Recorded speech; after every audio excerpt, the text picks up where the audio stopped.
Remember, we talked to her. She says that Diddy is the one who shot her at that club. But the supporters are now saying that Diddy didn't even want to take a plea deal in the 1999 club shooting because he was, quote, so sure of his innocence. They also said that information from someone who is claiming things that aren't true, who's looking for a payday. They said payday is not going to change that. Natanya Rubin joins us once again now. Natanya, we appreciate your time again. First of all, I want to know your reaction to these people now around Diddy who are coming out in support of him, saying that he was so sure of his innocence and that that's the reason he didn't take a plea deal in the case that you were involved in where you got shot. So first and foremost, Brian, thank you for having me back on. And I give very little credibility to what they're saying because while everyone else is Monday morning quarterbacking, I am the survivor. I was physically there. So first and foremost, I must say I'm not at all surprised at the response to my previous interview. However, I will say that the wanton disregard for the intelligence of me, the survivor, of Mr. Combs' heinous acts, as well as the global public from whom he's enjoyed adulation, is reprehensible at minimum. Anyone with a merely rudimentary level of intelligence would know that double jeopardy laws don't apply to this matter if the federal government sees fit to reopen the case for a multitude of reasons, especially as over the past 30 years, Mr. Combs' behavior has demonstrated he appears to have a propensity towards violence, which more than meets the minimum threshold for the Racketeer Influence, Corruption, and Organization Act, commonly known as the RICO Act. It merely requires that certain key factors and patterns exist. One, an enterprise exists. Mr. Combs, his brand, and his company are that enterprise. That the enterprise affected interstate commerce. Two of the guns fired in the club, one of which was found on Mr. Jamal Shine Barrow outside of the club immediately, as well as two that were found in the Lincoln Navigator with Mr. Combs, Miss Lopez, Mr. Jones, and Mr. Wardell Fenderson, the innocent driver, one of which was thrown from the vehicle as it fled, running 11 red lights before being apprehended by the NYPD.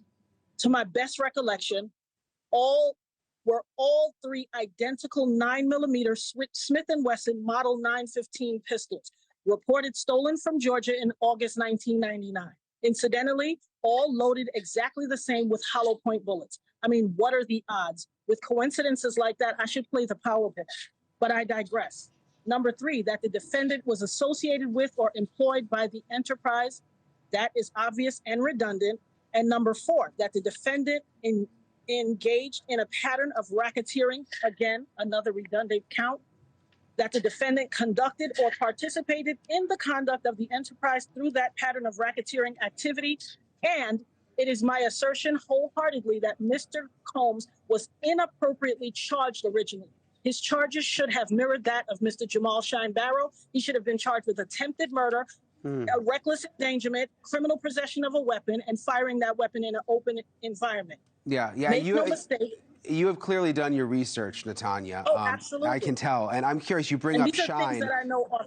I understand. You bring up Shine. One of the questions that I've gotten several times since the last time we spoke to you is that people want to know whether you believe that Shine was convicted of a crime he didn't commit because he is the one who ultimately... Absolutely not.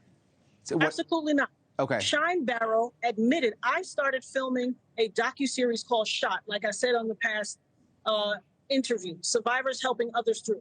Throughout these last few years of me attempting to film this docuseries, multiple people have backed out of it once they found that it involved Sean Puffy Combs. Jamal Shine Barrow admitted on the Combat Jack podcast back in the days, rest in peace to Combat Jack, he admitted that he fired his gun and shot Julius Jones in the shoulder. Mr. Combs did not have accountability for what he did. I physically, who better to tell you what happened than the person who got shot smack dab in between my eyes? And this notion and this assertion that if somebody's suing that they must be out for a money grab. Mr. Combs sued Diageo. Was he on a money grab? He also sued Ciroc. Was he on a money grab with them? So you were the victim. This notion is ridiculous. You were the victim, Natanya. And like you've told me, you saw what you saw with your own eyes, and you say it was P. Diddy. So were they just not listening to you? Like, what was the reaction back then when you told the detectives that? So here's what it was. And this is prior to me telling the detectives anything. When I was fighting for my life on an operating table in St. Vincent's Hospital for the doctors to remove the bullet, the portion of the bullet that had shattered and was aspirating into my lungs, they had already held Miss Lopez and let her go and dropped her charges after about, what, an hour? This is absolutely ridiculous. The notion and assertion the United States government put into place that if someone is criminally responsible, they can be charged in a criminal matter. And if someone has affected you civilly, you have the right to pursue being made whole with civil action. The propensity of guilt is different. One is beyond a reasonable doubt, and the other is behind the preponderance of the evidence. Let's not play this semantics game. Mr. Combs has hired very, very well-skilled, very expensive, highbrow attorneys. They know fully well that the only thing that need be present is that if those former charges were state charges, in order to qualify for double jeopardy, they would have to be brought by the federal government. And they can bring charges that he was not charged with initially. But back then, Natanya, do you feel like they had made up their mind about who they were going to blame for this before they even talked to you, or? Listen, here's what I know beyond a shadow of a doubt. Respectability politics. He was a notable figure. He was a multimillionaire. He had popularity, fame, all of a perfect storm of you get away with it. We know the country we live in. Unfortunately, those who have the money can oftentimes get away with their crimes. Unfortunately, and those who don't have the same social ranking are overlooked. And that's what has happened. By the grace of God, God saw fit to keep me whole, keep my mind sane and functioning, and keep me alive for such a time as this. And make no mistake, the gravity of the danger and the peril that I face and that I'm exposed to for having my say now, for what was done to me 24 years ago, is not lost on me. But let me make